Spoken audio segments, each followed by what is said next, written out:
Assalamualaikum warahmatullahi wabarakatuh.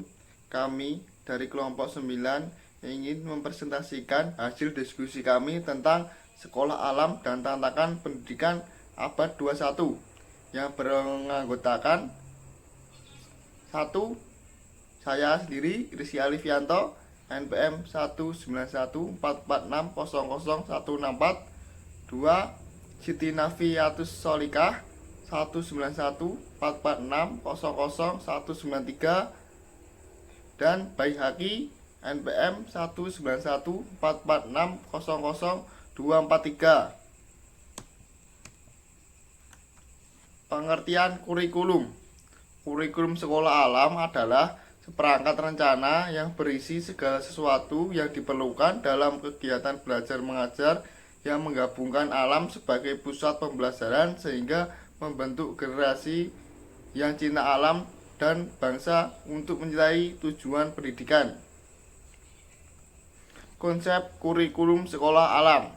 Konsep kurikulum sekolah alam pada prinsipnya berpijak pada kurikulum pendidikan nasional yang dikembangkan dan diperdalam dengan menggunakan Al-Quran dan As-Sunnah sebagai fondasi dan prinsip think globally, act locally. Artinya, kurikulum sekolah alam berpikir untuk mempersiapkan generasi yang dapat bersaing dalam dunia global saat ini, namun dalam proses pendidikan yang diselenggarakan menggunakan in-situ development atau kearifan lokal sehingga siswa dapat mengenal dan mendayagunakan potensi daerahnya.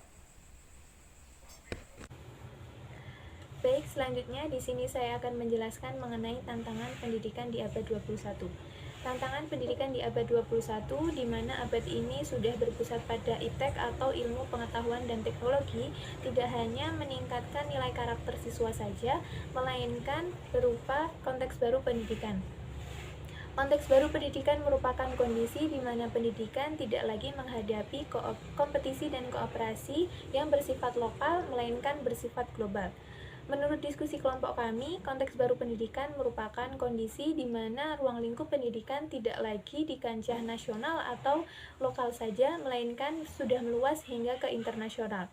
Hal ini dikarenakan informasi dan komunikasi yang sudah semakin mudah untuk digunakan. Dengan ruang lingkup pendidikan yang semakin meluas, memicu pelajar Indonesia untuk bersiap berkompetisi dan bersaing dengan bangsa lain agar tidak kalah saing dengan bangsa lain dan memperkecil kemungkinan bangsa Indonesia dieksploitasi oleh bangsa lain. Untuk menghadapi tantangan kompetisi global tersebut, setiap siswa harus menguasai karakteristik. Yang pertama, kesadaran akan kehidupan global. Yang kedua, menguasai teknologi, karena salah satu ciri dari abad 21 adalah penguasaan teknologi, sehingga setiap aspek kehidupan manusia bersinggungan dengan teknologi. Kemudian yang ketiga, kreatif dan inovatif. Kreativitas membuka peluang untuk melakukan sesuatu secara berbeda dengan hal yang sudah ada, dan kreativitas perlu didukung dengan adanya inovasi-inovasi atau hal-hal baru. Kemudian yang keempat, berpikir kritis dan visioner. Pola berpikir kritis dan visioner merupakan hal mutlak yang diperlukan di abad 21 karena pada abad 21 ini perubahan-perubahan sangat cepat sekali terjadi sehingga hanya orang-orang yang memiliki visilah yang mampu menghadapi perubahan-perubahan tersebut. Kemudian yang kelima, kemampuan bekerja sama dengan berbagai asosiasi institusi untuk mewujudkan tujuan yang sudah ditetapkan. Kemudian yang keenam, entrepreneurship, karena dengan adanya entrepreneurship atau kewirausahaan mampu mewujudkan atau menumbuhkan seseorang yang tidak hanya dapat berdiri sendiri, melainkan mampu membuka lapangan pekerjaan bagi mereka-mereka yang membutuhkan. Baik, selanjutnya yaitu implementasi kurikulum belajar bersama alam di sekolah alam. Implementasi kurikulum belajar bersama alam merupakan penerjemah dari konsep sekolah alam. Dalam hal ini pilar sekolah alam yang dituangkan pada core value sekolah alam bagian kurikulum.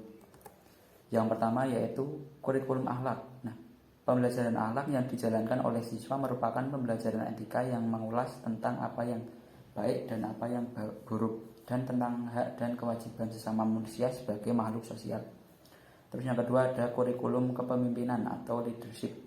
Nah, kepemimpinan ini didefinisikan sebagai kemampuan seseorang dalam mengajak dan mempengaruhi orang-orang lain untuk bekerja sama sesuai dengan rencana demi ketercapainya tujuan yang telah ditetapkan sebelumnya dengan dasar tujuan yang dipijak pada standar syariat dan dimensi maslahat. Terus yang ketiga ada kurikulum logika. Nah, kurikulum logika dirancang untuk dikembangkan untuk memenuhi kebutuhan siswa akan kegiatan pembelajaran yang memperhatikan pertumbuhan logika dan analisis peserta didik. Yang keempat yaitu kurikulum bisnis.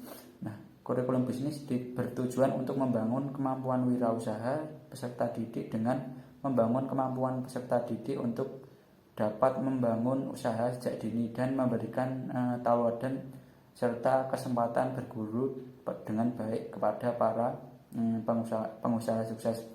Peserta didik dapat memahami proses pembangunan sebuah usaha langsung dari para pengusaha. Setelahnya yaitu dalam operasionalnya visi tersebut dituangkan dalam 4 pilar sekolah alam yang dicetuskan oleh Lendo Novo sebagai penggagas sekolah alam. Keempat pilar tersebut adalah yang pertama akhlakul karimah, yang kedua logika berpikir, yang ketiga leadership atau kepemimpinan, yang keempat entrepreneurship atau bisnis. Sekian presentasi dari kelompok kami. Bila ada salah, kekurangan, mohon maaf. Kami akhiri. Assalamualaikum warahmatullahi wabarakatuh.